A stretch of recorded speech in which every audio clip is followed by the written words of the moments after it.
I don't have editing software, so Yeah. we're good. Hey, it's Okierover here. Last night I got left at work because the starter stopped. I've been getting lots of requests for videos on how to do stuff. So today we're going to do our inaugural video with the problems with the starter. So this is the sound we're going to get when we try to engage our starter. And the battery's off, so we'll have to stop for a second. Right. And we're going again. Okay, now we have the battery connected, so when we make the, that's our ABS pump. Love that sound. That's going to be 45 seconds. So I'm going to go ahead and tell you that we're going to be taking the starter off.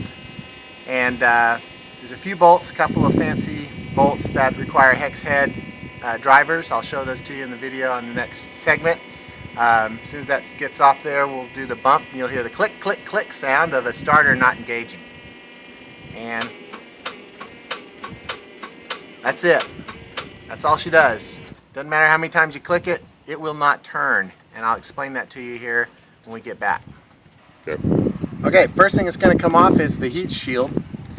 It used to be silver, but it's got Texas mud and Land Rover grease on that, so it's broken. But this is going to clip onto the Bendix on the starter, and this is going to be on the lower bolt holding this in place with the starter resting where my hand is. So that's what first thing had to come off. So now we're going to go underneath and show the bits to take off of the starter. Okay, first thing you're going to do is disconnect your negative terminal on your battery because you're working with electricity here. DC electricity. Alright, so there's the first bolt. It's going to have a nut on it. You're going to take that one off.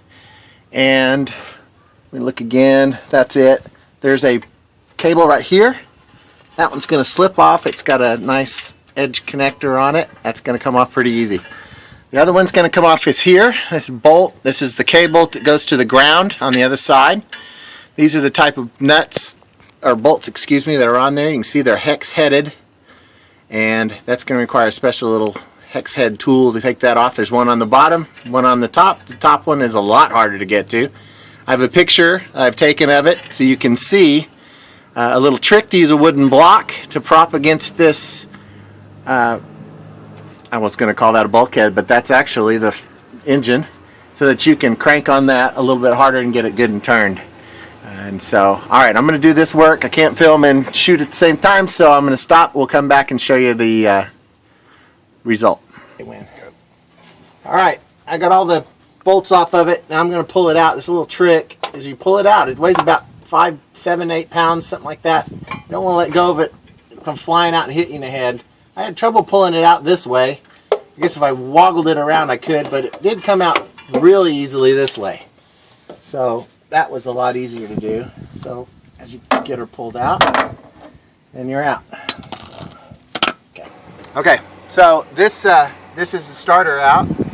See the flywheel here? This engages our flywheel in the transmission, and it'll fly in and out. I'll show that to you. You can see it moving right there, but I'll show it to you in action here in a second. This goes to the cable that goes all the way across the engine over to the alternator.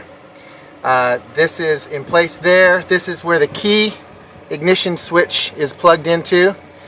And then as one of the grounds is over here, makes it the ground connection. So ground all the way through to the alternator, all the way over to the battery. So that's kind of how it works. So what we're going to do, I'll just show you how this thing works. I'm going to ground it on the frame of the unit, just like it is on the truck.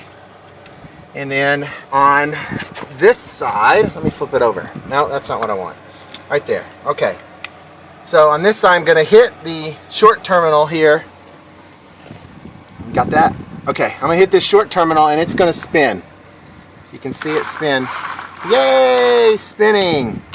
More or less. Okay. Don't do that too long. It's going to really heat up your connectors. It's not good. Alright. When I turn the ignition switch, it engages the clutch, magnetic clutch, the Bendix. This is it here.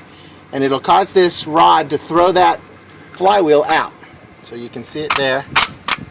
Okay, and that in connection with power to this other connector will cause it to spin. I don't think I can get those two to go together. There it is. Okay, That's all I'm going to do with that. It gets kind of sparky and dangerous, and I don't want to tear up my battery. So now what has happened with this starter is all the pieces work. You saw it spin and you saw it engage, but the motor doesn't have enough power to turn the engine over. So this is probably a failed starter. And if I had saved my warranty, I bet I could have got another one for it, because it's not been too long since I put this on. Maybe 2 years. So fairly disappointing as far as that goes, but that's what we got. So now we got it off. Putting it back on is more or less the reverse. Where's my little block of wood, Larry?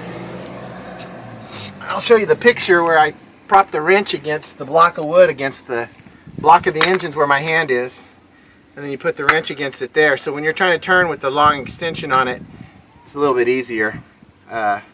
We have a picture of that, and I'll put it on the blog when we do the blog. So that's the gist of taking a starter off.